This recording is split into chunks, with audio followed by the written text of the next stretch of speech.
I would like to thank everyone for being here and giving me the opportunity to try to share my story. My story is based around Samir and specifically the implications of the courage that we saw during this time and how it kind of applies to my life as well as the lessons that my grandfather also taught me.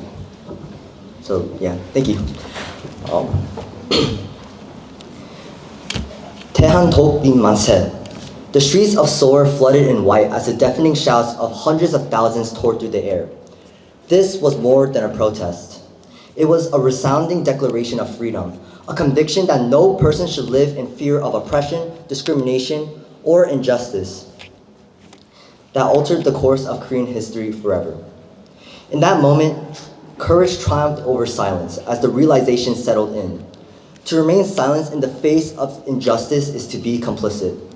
Samir Choi, March 1st, 1919, a day when the people of Korea, unarmed and defenseless, raised their voices against Japanese colonial rule, brought forth a new era of courage. They knew the cost of their defiance, imprisonment, torture, or even death. But they stood up anyways, believing that the right to self-determination, to exist freely as a nation and as individuals was worth the sacrifice. Samir Choi was not just about Korean independence. It was a declaration that justice is worth fighting for no matter the odds. This is the lesson I carry forward, the same lesson that my grandfather, 할아버지 유한준, lived by. In 1950, when my grandfather enlisted as a part of KUSA in the Korean War, the uniform they handed him didn't fit. He was so small, so young that his fellow soldiers called him Egi Jun.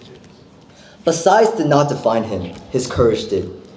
In the chaos of war, amid constant gunfire, he saved 200 soldiers, reacting before fear could paralyze him. And for his valiance, President Truman awarded him the Bronze Star Medal. Yet for my grandfather, the fight did not end with the war. He spent his life as a missionary, setting up churches across China, Korea, and Taiwan, dedicating himself to spreading peace through faith. He passed away last year, but his voice lingers. I hear it in the stories he used to tell, in the weight of his sacrifices, in the echoes of the Korean War that history has named forgotten, but that I refuse to forget. My grandfather did not merely fight for himself, he fought for his people, for the future of a democratic Korea free from oppression. And in listening to him, I understood something. The fight for justice does not end with survival. It is carried forward by those brave enough to remember, to speak, and to continue the fight to protect the rights of not only ourselves and also others, which we also see in Samir Choi.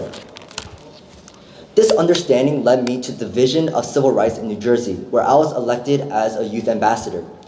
Each bi-weekly meeting revealed harsh realities, stories of discrimination, of educational inequalities, of people whose voices were silenced because they could never be heard. I could not simply listen, I had to act. With the Youth Council for Relief, I helped establish one of the first comfort women memorials in the US, ensuring that the stories of hundreds of thousands of women brutalized by the Japanese army were neither erased nor ignored. In 2020, I stood shoulder to shoulder with my sister at the Stop Asian Hate March, watching as she delivered a speech that stirred the hearts of hundreds. That moment ignited something within me. Watching her, I was reminded of my 할아버지, of his sermons that carried both fire and grace, of his belief that change begins when people refuse to look away. So I spoke. In Kyungwood's speech contest, I shared my grandfather's story, declaring that the forgotten war must never be forgotten, that the legacy of the fearless soldiers and individuals who fought for our countries must be lived on by being carried on. I wanted manuscripts placed third in speech, but more importantly, I found confidence in my own voice. And this voice carried me forward. In 2024, I led the YCFL Color Run for Friends of All Abilities, an event that celebrated neurodiverse individuals where we were honored with the Congressional Certificate of Recognition from the House of Representatives. Yet titles and awards are not the reason why I continue.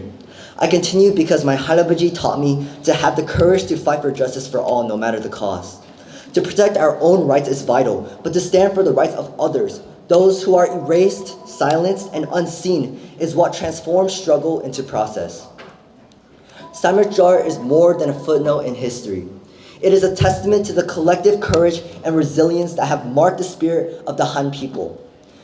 On March 1st, 1919, hundreds of thousands of Koreans raised their voices, knowing the risk, knowing that freedom could not be won in silence. They stood not only for themselves, but for the generations to come. And now, over a century later, their blood runs through me, and I stand with them. Thank you. 감사합니다.